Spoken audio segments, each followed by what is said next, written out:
आज एक महत्वपूर्ण बिंदु पर चर्चा करें। हमारा भारत विश्व गुरु राष्ट्र और है और सनातन धर्मी राष्ट्र है। यहाँ पर सब संस्कृति के दर्शन होते हैं, एकता के दर्शन होते हैं, अनेकता में एकता के दर्शन होते हैं, इसमें भी कोई शंका नहीं है। हमने यहाँ पर देखा जितने भी तीज त्योहार उत्सव होते हैं ना, सब मिलकर मनाते हैं और इससे भारत की गरिमा बढ़ती है। विश्व में नया संदेश जाता है कि भारत जैसा देश इस विश्व में कहीं नहीं है जहाँ सब पंथों के लोग एक साथ मिलकर रहते हैं। किंतु अब हुआ क्या कि हमारे देश में जो सत्तावादी राजनीति है ना, यह बड़ी घिनौनी है।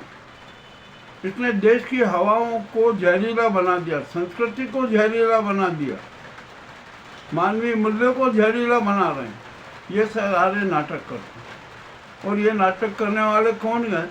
ये मनुवादी और नाजीगेरवादी और उनके चिंटू। ये बिल्कुल स्पष्ट है, कोई कुछ नहीं है। भारत गंगो जमुनी संस्कृति का केंद्र रहा है और रहेगा, था और रहेगा, ये भी तय है, उसको कोई नहीं मिटा सकता। मैं ये बात इसलिए कह रहा हूँ कि मैसूर में दशहरा होता, वो पूरे देश में प्रसिद्ध है। वहाँ का मैसूर का दशहरा अपने आप में अनूठा होता। अब वहाँ पर होता क्या है? वहाँ पर दो प्रकार के कार्यक्रम होते हैं। एक मंदिर के अंदर होते हैं और एक मंदिर के बाहर सांस्कृतिक कार्यक्रम होते हैं, साहित्यिक कार्यक्रम होते हैं। ठीक है, अच्छी बात है, ये भी एक अपने आप में अनूठी परंपरा है, होना चाहिए।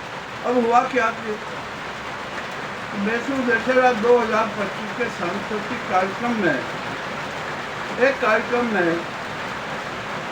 एक विद्वान मुस्लिम महिला को मुख्य अतिथि बनाया गया। बानू मुश्ताक जिनका नाम है, पेशे से वो वकील, लेखिका भी है और समाज सेवी भी है। समाज के एकता को, समाज के दर्द को भी प्रस्तुत करती है और उन्होंने अंतर्राष्ट्रीय बुकर पारितोषिक भी जीता है। विद्वान, इसमें क्या दिक्कत है? और सांस्कृतिक कार्यक्रम में तो विद्वानों को ही आमंत्रित किया जाता है। वहाँ पर ये भेदभाव नहीं देखा जाता कि वह हिंदू है, मुसलमान है, वो सिख है, वो पारसी है। सर्वधर्मी जो विद्वान है उन्हें को विभिन्न समारोह में, कार्यक्रमों में मुख्य अतिथि के रूप में आमंत्रित किया जाता और यह कार्यक्रम 9 दिन तक चलता। सही है, बिल्कुल अच्छी बात है, बढ़िया बात है। किंतु क्या हुआ कि मनुवादी और नाजीवादी चिंटुओं को बानू मुश्ताक को मुख्य अतिथि के रूप में आमंत्रित करना अच्छा नहीं लगा, तो उन्होंने विरोध किया। जब उनका विरोध नहीं चला ना, तो उन्होंने सुप्रीम कोर्ट में याचिका लगा दी कि यह हिंदुओं का कार्यक्रम है, उसमें मुस्लिम को क्यों आमंत्रित किया? अरे भैया, ये तुम्हारा मंदिर के अंदर का कार्यक्रम है, तुम करते रहो। ये हिंदूवादी कार्यक्रम है ना, आप मंदिर के अंदर करते रहो, उसमें कोई मुसलमान नहीं आता है। किंतु जो मंदिर के बाहर जो सांस्कृतिक कार्यक्रम होते हैं वो तो अलग होते हैं ना, वो केंद्र सरकार के कार्यक्रम होते हैं, आपके मंदिर के नहीं है। मंदिर के कार्यक्रम में आप अपना जो भी करते हो, कभी सरकार ने हस्तक्षेप नहीं किया। और जो सरकार का कार्यक्रम है, गंगो जमुनी संस्कृति का कार्यक्रम है, देश की एकता का कार्यक्रम है, सांप्रदायिक सद्भाव का कार्यक्रम है, वो आपकी आंखों की किरकिरी बन गया। और सिर्फ एक विद्वान महिला, मुस्लिम महिला को आमंत्रित करने से यह उनको पसंद नहीं आया। गंगो जमुनी संस्कृति के खिलाफ वे याचिका दायर लगा दी उन्होंने सुप्रीम कोर्ट में। 2 जजों के सामने याचिका गई। जजों ने याचिका के जो कंटेंट पढ़े तो उनका भी दिमाग घुमा। उन्होंने अपना विवेक दौड़ाया और बड़े अच्छे निर्णय दिए। उन्होंने याचिकाकर्ताओं से पूछा कि देखिए, आपके यहाँ कार्यक्रम है, मंदिर के कार्यक्रम में कहाँ उन्हें आमंत्रित किया गया? बताइए, क्या उसमें आमंत्रित किया गया?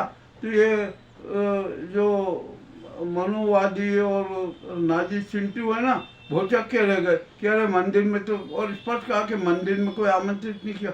उन्होंने कहा जो मंदिर के बाहर जो सांस्कृतिक कार्यक्रम होते हैं दशहरे के, जो गंगोर जमनी कार्यक्रम है, उसमें भी पहले सभी पंथों के विद्वानों को आमंत्रित किया जाता है, उसमें आमंत्रित किया गया, वो आपको क्यों अखर रहा है? आप उसके खिलाफ याचिका क्यों लगाने आ गए?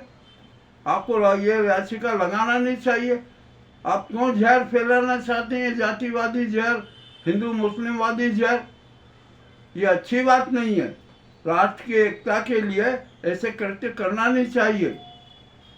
ये राष्ट्रीय एकता और सद्भावना और सद्भाव के कार्यक्रम है, और राज्य सरकार के कार्यक्रम है। राज्य सरकार के कार्यक्रम में आपको हस्तक्षेप नहीं करना चाहिए। आपके यदि हिंदू मंदिर में, यदि मंदिर में किसी मुस्लिम महिला को आमंत्रित किया जाता है ना, मुख्य अतिथि के रूप में या उसके रूप में, तो आपका विरोध एक बार लगता कि हाँ ये बोल रहे हैं। परंतु यहाँ तो सांस्कृतिक कार्यक्रम में आयोजित है, उसमें मुख्य अतिथि बनाया गया है, तो उसमें आपको क्यों चिड़े? ये बंद करते हैं, यह अच्छी बात नहीं है, ये राष्ट्र विरोधी भावना है। तो उन्होंने अपने स्वविवेक से सुना, उसके याचिका के सारे कंटेंट देखे और उस याचिका को रद्द कर दी। किंतु दोनों न्यायाधीशों ने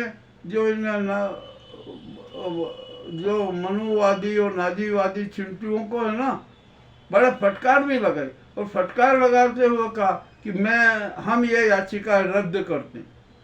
और वे इतने आवेश में थे कि उन्होंने कहा कि एक बार नहीं कहा, उन्होंने 3 बार कहा कि हम याचिका को रद्द करते हैं, याचिका को रद्द करते हैं, याचिका को रद्द करते हैं, क्योंकि ये राष्ट्र विरोधी है। गंगोर जमनी की जो संस्कृति है, राष्ट्रीय एकता की संस्कृति है, राष्ट्रीय सहयोग सद्भावना की संस्कृति है, उसके खिलाफ है। हम ये याचिका रद्द कर दीजिए। याचिका रद्द कर दी गई। बहुत अच्छा निर्णय हुआ।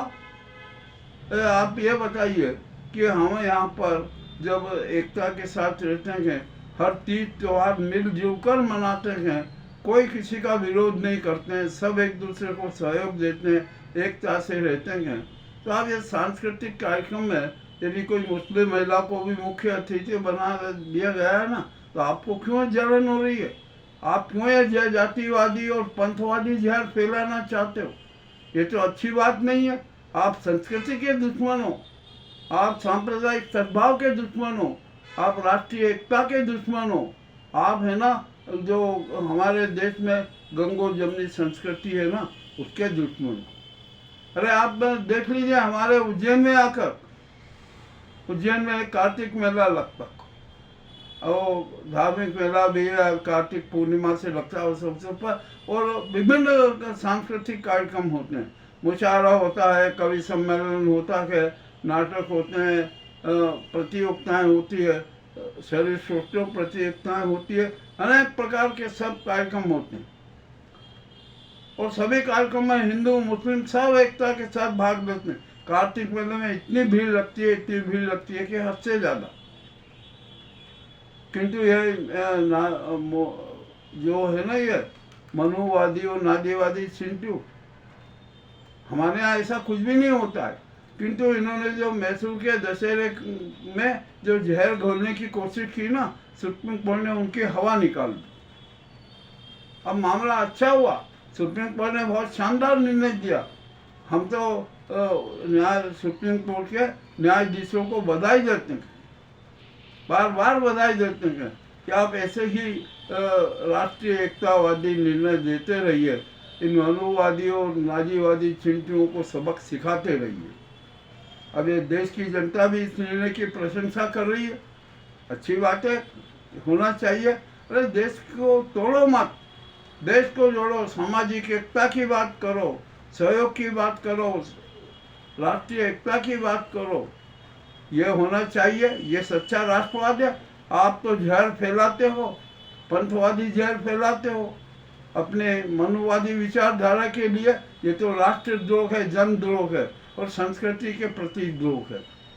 तो ऐसी कुविचारों से अपने आप को मुक्त रखें, मनुवादी और नाजीवादी तक।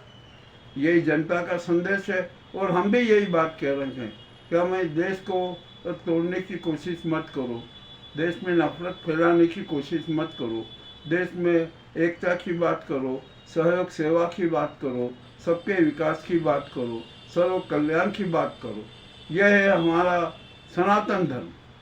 और तुम्हारा ये हिंदू धर्मवादी है ना, ये नहीं चलेगा कि देश में सनातन धर्म की ही सर्वोच्चता रहेगी। भारत सनातन धर्मी राष्ट्र था, है और रहेगा। गंगो जमुनी संस्कृति इसकी विशेषता है, वो भी विद्यमान रहेगी। और ये तुम्हारी जो मनोवादी और नारीवादी संस्कृति का कोई महत्व नहीं है, उसका अभी युग टल चुका है। क्योंकि अब देश की जनता का विवेक चैतन्य हो चुका है, सकारात्मक चैतन्य हो चुका है, और वो सकारात्मकता पसंद करती है और सन्मार्ग पर चलती है। यह हमारे आज की प्रस्तुति आपको कैसी लगी, हमें अवश्य बताएं। बहुत बहुत धन्यवाद।